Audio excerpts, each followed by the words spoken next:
और चलिए खबर 1 मिनट की शुरुआत करते हैं, वो बुलेटिन जहां सिर्फ 1 मिनट में हर एक खबर का पूरा विश्लेषण। तो करते हैं शुरुआत खबर 1 मिनट की।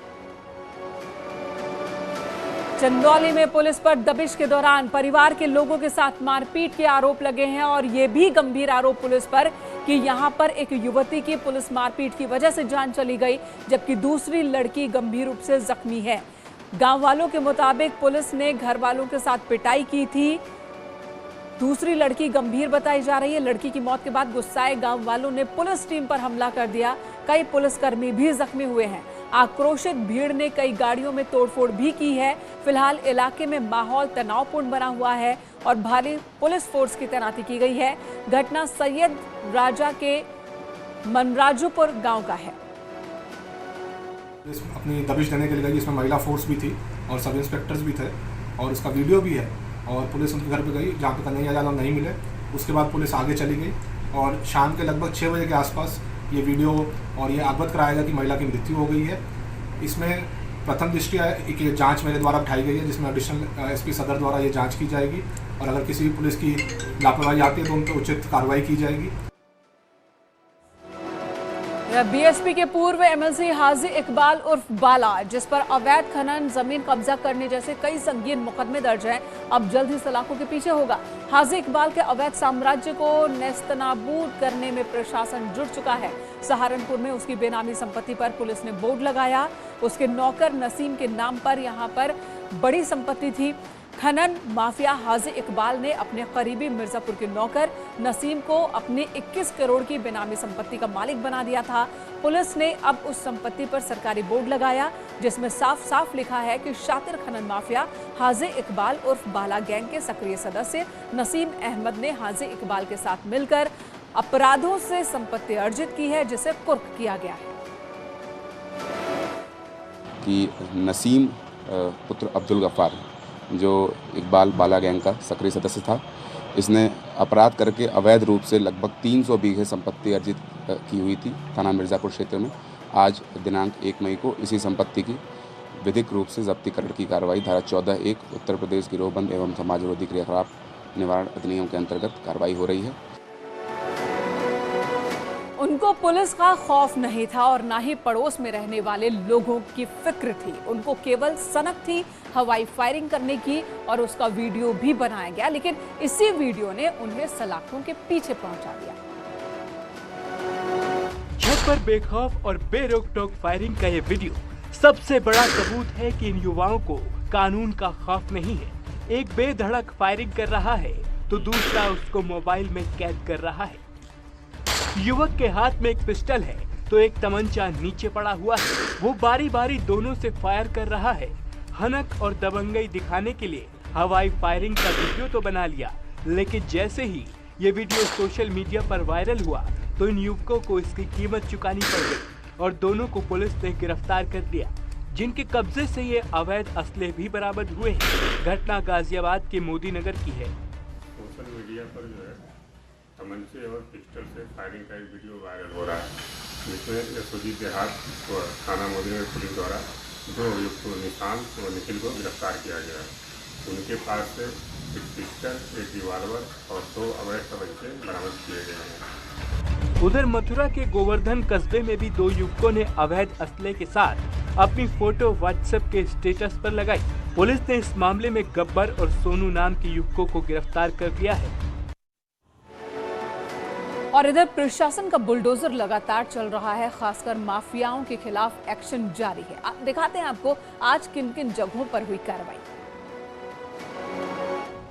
मथुरा के गोवर्धन इलाके में बुलडोजर ने कई अवैध निर्माणों को जमींदोज कर दिया। राधा कुंड कस्बे के प्राचीन अष्ट सखी कुंड पर कुछ माफियाओं ने कई सालों से कब्जा किया था और वहां पक्का निर्माण तक करा दिया था, जिनको कई बार नोटिस भी दिया गया, जिसके बाद इन निर्माणों को ध्वस्त किया गया। बुलडोजर लेकर प्रशासन की टीम जैसे ही राधा कुंड की राधानगर कॉलोनी पहुंची तो लोगों में हड़कंप मच गया। चिन्हित हो चुके थे अवैध कब्जे, उनको हटवाया गया है आज जेसीबी से। शेष की पूरी पैमाइश की जा रही है। उसके बाद उच्च अधिकारियों रिपोर्ट देके समुचित कार्रवाई की जाएगी।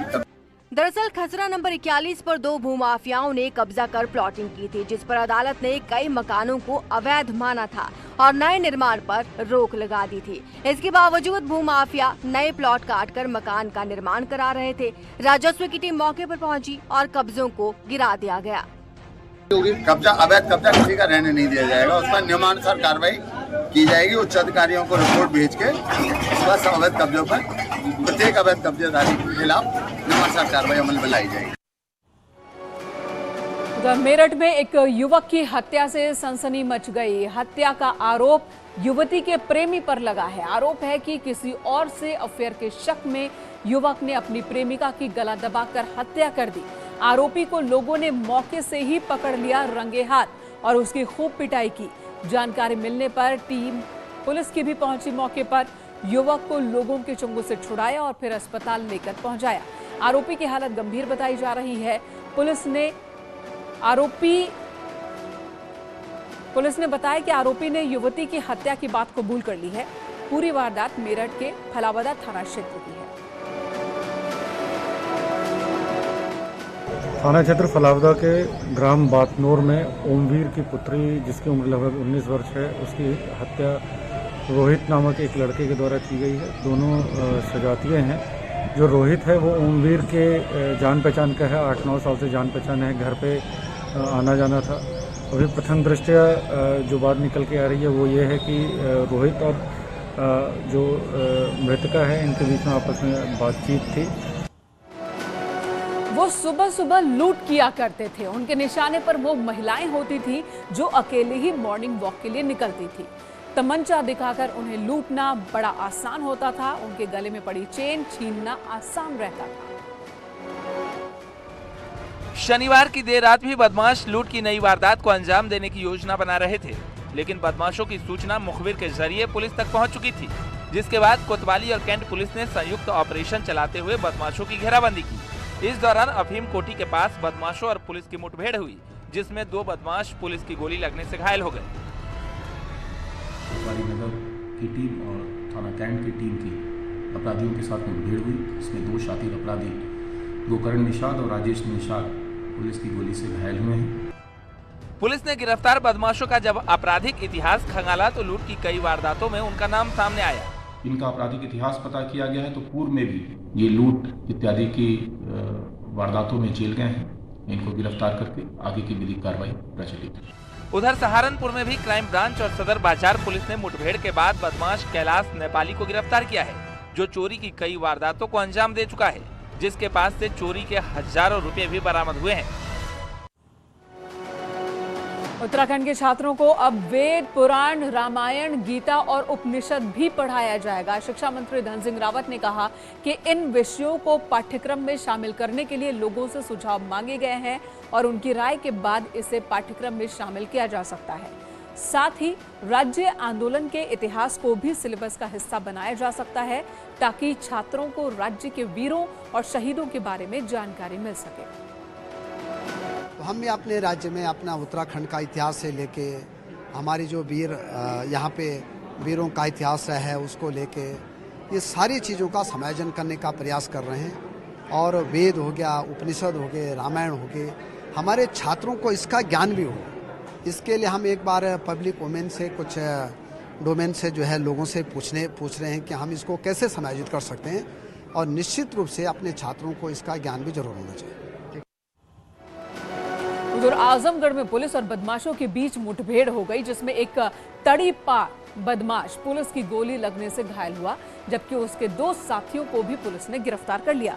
ये बदमाश गौ तस्करी से जुड़े थे और पुलिस को इनकी लंबे वक्त से तलाश थी।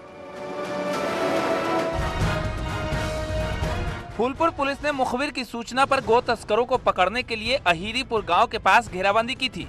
जैसे ही गो तस्करों की बाइक पुलिस को आती दिखी तो पुलिस ने उन्हें रुकने का इशारा किया, जिसके बाद बदमाशों ने पुलिस टीम पर फायरिंग कर दी तो जवाबी कार्रवाई में पुलिस की गोली एक बदमाश के पैर में जा लगी, जिसकी पहचान अबूजन उर्फ पप्पू के रूप में हुई।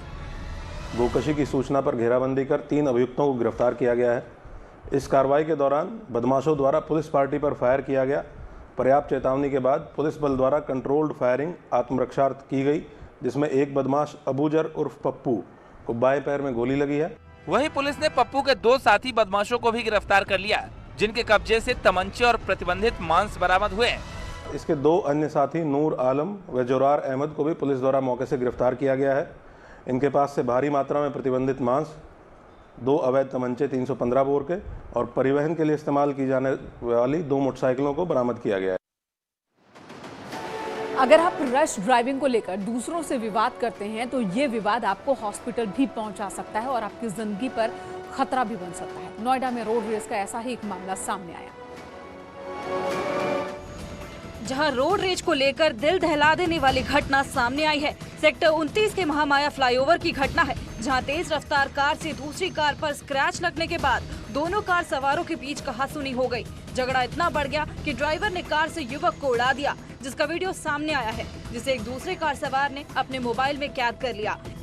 आपको बता दें ये मामला यहीं का है, महामाया फ्लाईओवर का, जब रात में एक पीड़ित पक्ष जो है वो नोएडा से सोनीपत जाने के लिए रवाना हुआ था। उसी दौरान 2 कारों में टक्कर होती है।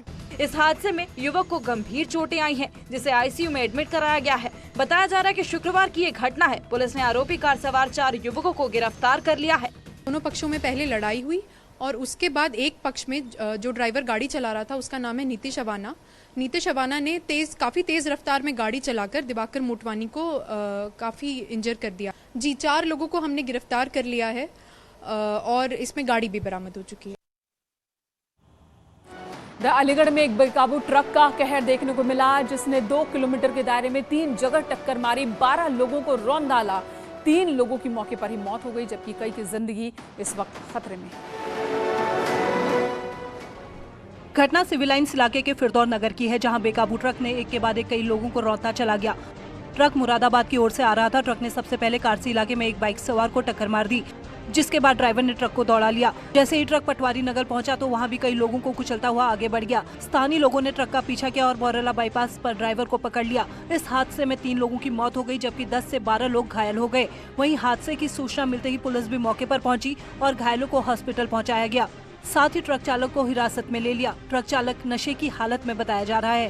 ट्रक द्वारा कई स्थानों पर दुर्घटना की गई, जिसमें 3 व्यक्तियों की मृत्यु हुई और कुछ अन्य घायल हुए, जिनको अभी अस्पताल में उपचार हेतु भिजवाया गया है। घटना करने वाले ट्रक को पुलिस ने सीज कर लिया है और उसके चालक को भी गिरफ्तार कर लिया है, जिनके विरुद्ध विधिक कार्रवाई प्रचलित है। उधर हापुड़ में भी तेज रफ्तार का कहर देखने को मिला, जहां एक गाड़ी ने बाइक सवार 3 युवकों को टक्कर मार दी और कार चालक मौके से ही फरार हो गया, जिसमें 2 युवकों की मौके पर ही मौत हो गई, जबकि तीसरे ने इलाज के दौरान दम तोड़ दिया। ये तीनों युवक ईद मनाने गाजियाबाद से अपने घर लौट रहे थे। और लखनऊ से गाजीपुर जाना आज से महंगा हो गया है। पूर्वांचल एक्सप्रेस वे पर रविवार से टोल शुरू कर दिया गया। आगरा लखनऊ एक्सप्रेस वे के तर्ज पर टोल की दरें तय की गई हैं, यानी आपको इस एक्सप्रेस वे से गुजरने पर अब जेब ढीली करनी होगी। पूर्वांचल एक्सप्रेसवे की कुल लंबाई 340 किलोमीटर है। ऐसे में इस एक्सप्रेसवे से गुजरने पर आपको ₹2.15 प्रति किलोमीटर की दर से टोल टैक्स वसूला जाएगा। पहले दिन टोल बूथ को लाइटों और फूलों से सजाया गया और यहाँ पर आज से टोल टैक्स देने की शुरुआत हो गई है।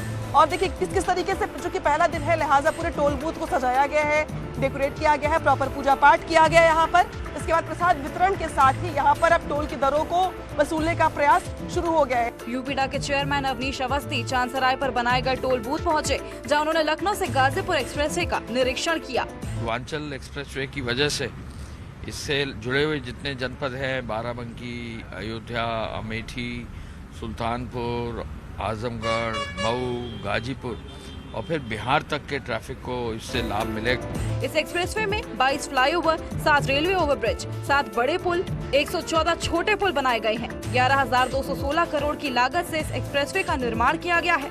16 नवंबर 2021 को पूर्वांचल एक्सप्रेसवे का लोकार्पण सुल्तानपुर के पास पीएम नरेंद्र मोदी ने किया था। कानपुर में पुलिस की बड़ी लापरवाही सामने आई। यहां पर एक गैंगस्टर इमरान को पुलिस ने पीस कमेटी में न केवल शामिल किया, बल्कि शांति मार्च के दौरान वो पुलिस के आला अधिकारियों के साथ कदम ताल करता हुआ नजर आया। गैंगस्टर और पुलिस के एक साथ शांति मार्च की तस्वीर सामने आने के बाद से पुलिस सवालों के घेरे में है। आखिर जिस गैंगस्टर इमरान को पुलिस का खौफ होना चाहिए था, वो खुलेआम पुलिस के साथ कैसे घूम रहा था? क्या पुलिस को इस गैंगस्टर की जानकारी नहीं थी? किसके कहने पर इस गैंगस्टर को पीस कमेटी में शामिल किया गया था? मामला नौबस्ता का है कि जब हम पैदल गश्त करते हैं तो ढेर सारे लोग रास्ते में हमें मिलते हैं। अब इस व्यवस्था में, इस स्थिति में और पैदल गश्त की इस पूरी प्रक्रिया में जो भीड़ हमें सड़क पे मिलती है, जिससे हम संवाद।